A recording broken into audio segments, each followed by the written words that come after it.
This lecture covers the vasculature of the vertebral column and spinal cord. Arteries of the spinal cord are as follows. Vertebra and the spinal cord are supplied by branches arising off of the aorta. Collectively, they are called segmental arteries. The segmental arteries in the cervical region are the vertebral arteries and the ascending cervical arteries.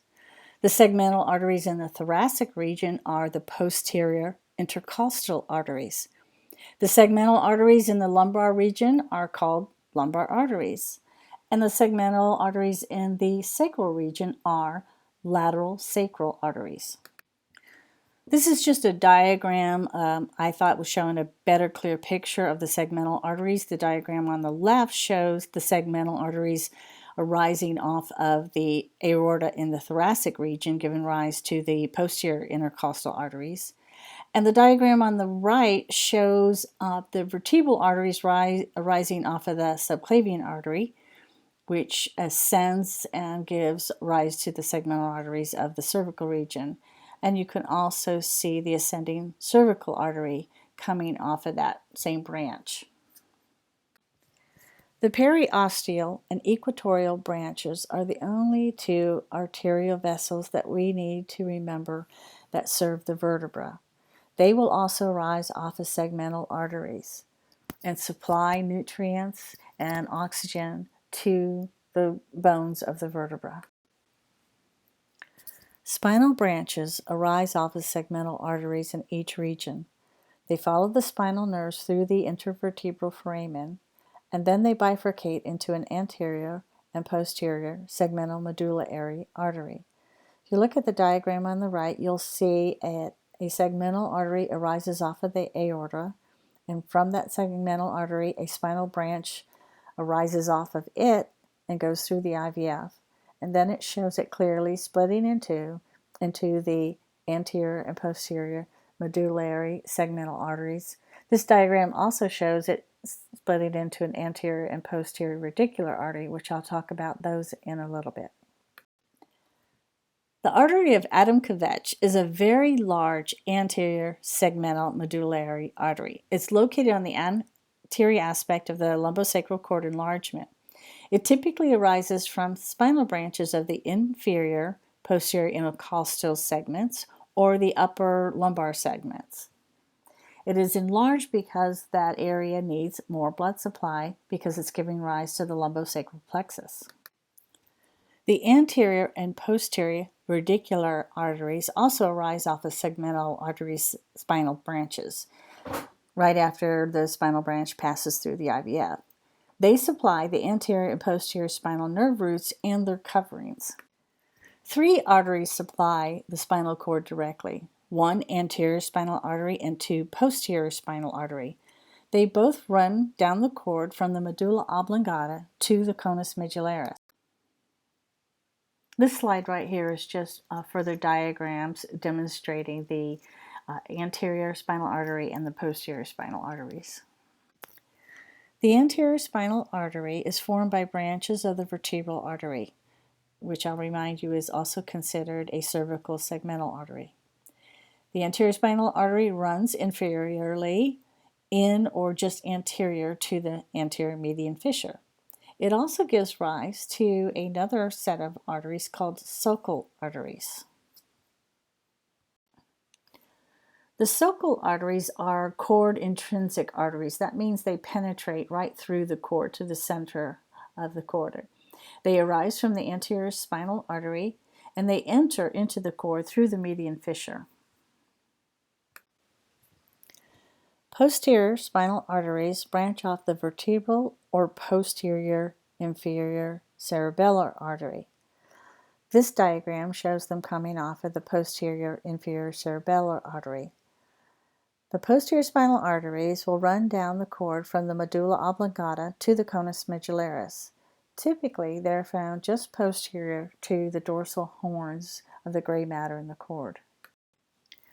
The medullary arteries supply the anterior spinal artery and both posterior spinal artery.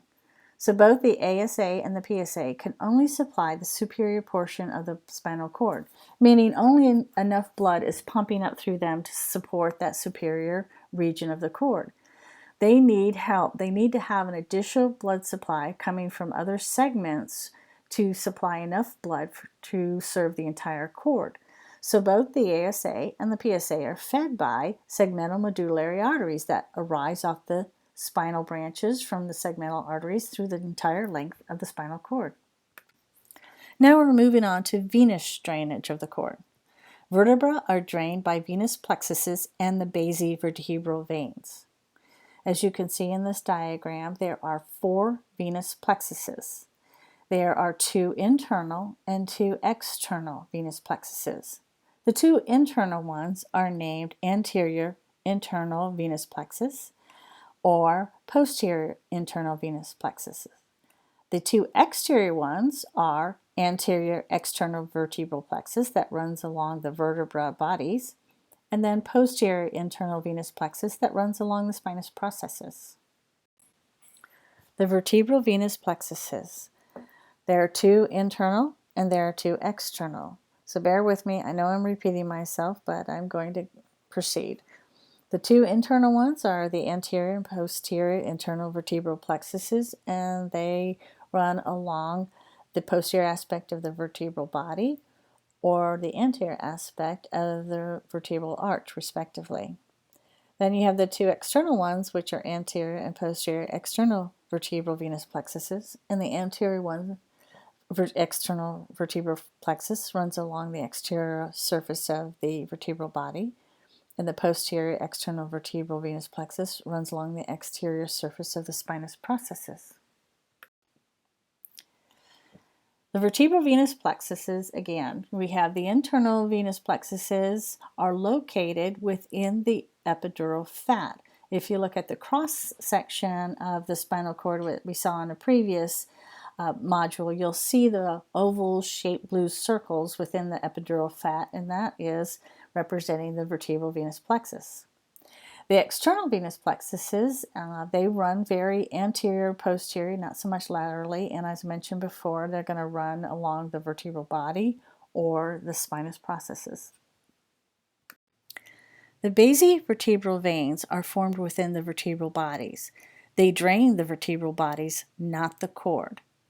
They drain either into the anterior internal venous plexus, which is mostly where they do drain, or the anterior external venous plexus. So either way, they're going to drain along the plexuses that surround the vertebral bodies. Because of the embryological development of these basivertebral veins, they will create a hollow cord space within the vertebral body that's visible on X-ray. You should see a radiolucent space in the vertebral body at the anterior 2/3 portion of it. It's got little white arrows on this diagram pointing to it. You may also notice that the second vertebra down from the top of this image, there is a compression fracture that occurred right at this basivertebral space. So unfortunately, it is the most common area of a compression fracture in a vertebra. The veins of the spinal cord. Spinal veins follow the spinal arteries. There's approximately 3 anterior spinal veins and approximately 3 posterior spinal veins, and they too run the length of the cord. These spinal veins are drained by medullary and radicular veins that are comparable in pathway and size to the medullary and radicular arteries. The anterior and posterior medullary and radicular veins drain the anterior and posterior spinal veins. They will join the intervertebral vein within the IVF and drain their contents into them. As mentioned before, they follow the same pathway as their counterparts with artery as their last name. So the anterior medullary radicular veins follow along the anterior and medullary radicular arteries. The intervertebral veins accompany spinal nerves and the spinal branches off of segmental arteries through the IVF. So now you know all of the contents of an intervertebral foramen, which is a spinal nerve, the spinal branch off of arterial segmental arteries, the intervertebral veins, and epidural fat. The intervertebral veins receive blood from, or I could say drain blood from, the anterior and posterior medullary and radicular veins, and all the vertebral venous plexuses, the internal ones and the external ones. The intervertebral veins will then drain into regional segmental veins, which eventually will reach the vena cava. This is a summary of the venous drainage. The vertebrae are drained by vertebral venous plexuses and the basivertebral veins. The basivertebral veins drain mostly into the anterior internal vertebral venous plexus, but they also can drain into the exterior vertebral venous plexus. And all four of the venous vertebral plexuses drain into the intervertebral vein. The cord is drained by anterior and posterior spinal veins, and they follow the anterior and posterior spinal arteries to drain the cord. The anterior and posterior spinal veins join and therefore drain into the anterior and posterior medullary and radicular veins.